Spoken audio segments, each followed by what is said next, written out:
Mind noisy ആയിരിക്കുന്ന ഒരാളാണോ നിങ്ങൾ? നിങ്ങളുടെ മൈൻഡ് എപ്പോഴും ശബ്ദിച്ചു കൊണ്ടിരിക്കുന്നുണ്ടോ? എങ്കിൽ നിങ്ങളുടെ മൈൻഡിനെ ശാന്തമാക്കാനുള്ള 5 ശീലങ്ങൾ എന്താണെന്ന് നമുക്ക് നോക്കാം. 30 ദിവസവും ഇത് ആവർത്തിച്ച് ചെയ്താൽ തീർച്ചയായിട്ടും നിങ്ങൾക്ക് നിങ്ങളുടെ മനസ്സിനെ ശാന്തമാക്കാൻ പറ്റും.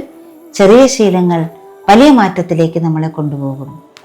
ഒന്നാമത്, നമ്മൾ ബ്രീതിങ്ങിലേക്ക് ശ്രദ്ധിക്കുക.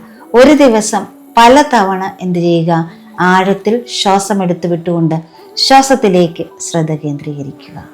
രണ്ടാമതായി നിങ്ങൾ ശീലിക്കേണ്ടത് സൈലൻസ് ആണ്.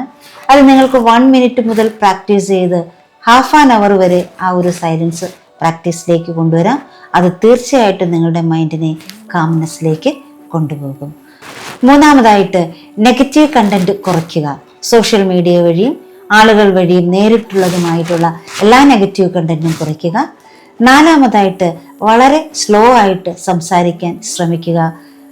നമ്മൾ സ്ലോ ആയിട്ട് സംസാരിക്കാൻ ശ്രമിക്കുമ്പോൾ നമ്മുടെ മൈൻഡും നമ്മളോടൊപ്പം നിൽക്കും. അഞ്ചാമതായിട്ട്, മൈൻഡ് ഡംപിംഗ് ആണ്. കിടക്കുന്നതിന് മുൻപ് നിങ്ങളുടെ മനസ്സിലുള്ള എന്തൊക്കെ ചിന്തകളാണോ ഉള്ളത് അതെല്ലാം എഴുതി നമ്മൾ മൈൻഡിൽ നിന്നത് ഡംപ് ചെയ്ത് കളയുക. അപ്പോൾ നമുക്ക് വീണ്ടും നമ്മുടെ മൈൻഡ് ശാന്തമാവും. തീർച്ചയായിട്ടും ഈ ചെറിയ ശീലങ്ങൾ നിങ്ങളെ വലിയ മാറ്റത്തിലേക്ക് നയിക്കുമെന്നുള്ളത് ഉറപ്പാണ്. Thank you.